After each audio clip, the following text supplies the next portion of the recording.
sebelumnya Iya, aku mau tahu lebih lanjutin Kak. Sebenarnya web developer itu apa sih Kak?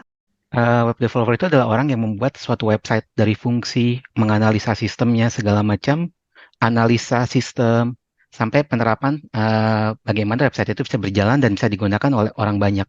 Seperti itu sih. Ada nggak Oke, sih Kak pelatihan online gitu yang Kakak bisa rekomendasiin untuk meningkatkan pemahaman nih untuk kawankan mengenai pengembangan web ini? kalau untuk pelatihan sih banyak ya. Pentingnya sih kalau kita untuk belajar online sekarang dimudahkan dengan googling, Google itu banyak sekali bahan-bahan yang untuk kita bisa pelajari. Selain itu juga banyak kalau untuk online kita bisa gabung-gabung di grup-grup komunitas seperti grup Facebook tentang developer atau web programming itu banyak sekali. Ada juga akun-akun Instagram tentang programming juga ada. Itu bisa kita follow sih untuk mengetahui basic. Atau kalau untuk lebih serius kita bisa ikut kelas online karena banyak sekali kelas-kelas online yang disediakan untuk pelatihan di web ini ya. Seperti yang salah satunya Udemy, kita bisa beli materi dari mereka, mereka menyediakan video materi berupa video yang bisa kita pelajari sih dari mereka. Ada modul-modul yang bisa kita pelajari. Itu kelas online sih. Kurang lebih seperti itu sih. Oke, baik Kak. Nah, pastinya kan kalau kalian sendiri, karena kalian itu basicnya juga beranjak dari seorang web developer, itu kan pernah ya Kak punya dan atau dapat proyek kecil untuk nge-build suatu web. Nah, boleh dong Kak bagi tipsnya ke kita sebagai pekerja kreatif, gimana sih cara meningkatkan skill tersebut ketika lagi dapat proyek untuk membangun web ini? Hmm, yang penting satu sih, kita mau untuk membangun website tuh kita kebutuhannya untuk apa seperti dulu. Kalau untuk di dunia UKM atau bisnis, website juga sangat penting sih menurut saya untuk mengenalkan bisnis kita kepada orang agar bisa dicari di orang di internet. Karena kan internet ini kita bisa cari apa aja lah. Jadi dibutuhkan suatu informasi yang bagaimana caranya kita menyampaikan informasi tentang kita bisa ditemukan orang melalui internet itu sih. Salah satunya dengan website. Zaman sekarang banyak kemudahan. Tidak harus memiliki skill programming pun kita bisa membuat website sepertinya. Karena banyak media-media seperti CMS gratis, CMS itu content management system ya. Kita bisa membuat website hanya bisa drag and drag lah. Ibaratnya kita ketik segala macam, siapin gambar, bisa jadi satu website.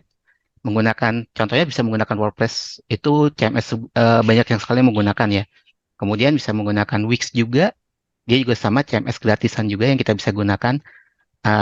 Itu juga fitur-fitur yang sangat berguna sih untuk seorang pemula untuk membuat website tapi tidak perlu punya skill programming dasar lah ibaratnya. Yang penting bisa mengoperasikan mereka mau menyampaikan apa yang akan mereka tulis ke dalam situ gitu sih. Yang pertama sih harus idenya kalau kita untuk membuat website tuh. Nah, pasti ini Kak, kalau misalnya lagi nge-build suatu website kan ada aja ya tantangan sama hambatannya. Biasanya strategi apa sih yang kakak terapin untuk mengatasi tantangan dan hambatan tersebut ketika lagi mengembangkan website? Yang utama sih kita harus analisa dulu sih. Kira-kira hambatannya itu ada di mana, di bidang apa, di mana. Kita harus menganalisa masalah sebelum kita menyimpulkan sesuatu. Setelah ditemukan akar permasalahannya, kita harus mencari solusinya. Kira-kira permasalahan ini bisa diselesaikan atau kita harus mencari alternatif lain yang ibaratnya keinginan ini harus bisa diselesaikan, tapi kita tidak harus mencari solusinya.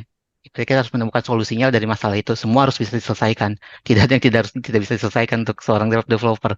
Karena itu kan berhubungan dengan fungsi.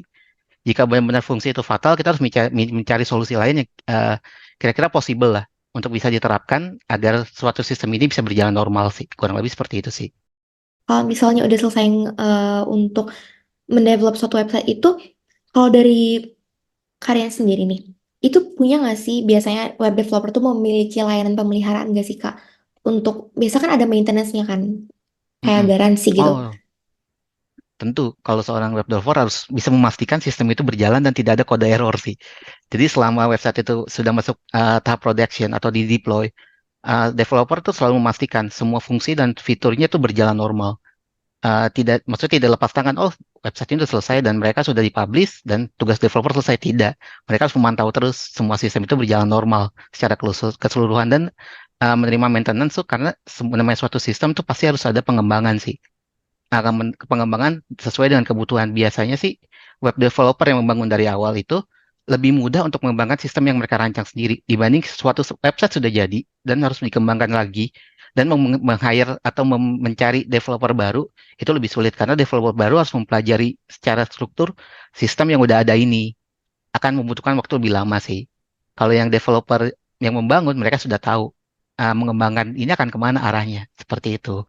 Oke, berarti Benur Karya sendiri itu tuh butuh ya kayak untuk dapat Harus garansi pasti butuh, maintenance-nya ketika nge-build suatu web itu. Karena takut mencegah hal-hal yang tidak misalnya diinginkan. ada coding yang nggak pas gitu ya. Iya betul, atau sistem error segala macam berhubungan dengan data juga, semua harus di maintenance. Nah, boleh dong Kak share nih ke Kawantan, Mhm. gimana sih tipsnya untuk seorang klien yang mau bekerja sama dengan web developer? Gimana cara kita memilih seorang web developer yang pas gitu untuk Oh, sesuai dengan kemauan kalau kita? untuk memilih web developer tuh cara pertama paling penting ya untuk melihat portofolio dari web developer itu sendiri.